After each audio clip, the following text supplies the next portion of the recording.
So guys, ito nga pala yung araw na dinumog talaga kami ng tao. Sobrang daming mukha, sobrang daming bagong customer na pumupunta sa atin ngayon. Nila ko nga pala muna dito guys yung ating mais on fire sa pwesto kasi 1pm na nga pala guys natatapos lutuin yung ating mais on fire. Dumiretso na nga ako dito kala Ate Minda para dalhin yung in-order niya sa atin. Syempre guys, bumili na nga rin ako ng paborito kong sisig. May libre pang sabaw yan guys pag dito kayo kumain. Bago mag-alauna nga pala guys, natid ko na nga pala si Meb dito sa school nila. Kasi kaya David, half day lang kaya isinama ko na guys siya pa uwi. Guys, ipagagawa nga pala namin yung isang cellphone namin. Para nga pala guys, may magamit sa ating Meb na kanyang pang games. So nga pala ako guys, nagpagawa sa may Any Crossing. Pumunta nga pala muna kami guys sa pwesto. Pero bumili na si sir na isang styro.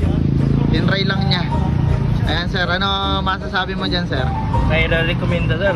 Sobrang gandang feedback naman talaga nun guys. At nga pala kay sir, nasuki namin talaga ng aming jumbo siomai. Siyempre guys, maraming salamat talaga sa mga nagiging customer namin araw-araw. Di kayo nagsasawang bumili sa amin. Pati na rin tong sila madam, tinry nga pala yung ating tinda ay nasarapan din sila guys. Sabi ng iba, pag marami ka raw kakilala, malakas daw ang benta. Para sa akin guys, hindi talaga ganun yun. Niwala kayo sa akin guys, 90% na magiging buyers mo, hindi mo kakilala. Tinry na sa atin ni Kuya Bong May case saka yung tempered. Ayan, kaya guys, located nga lang pala to sa Any Crossing. Yung mga gusto magpagawa dyan, Bungad. hanapin nyo lang to si Kuya Bong. Salamat.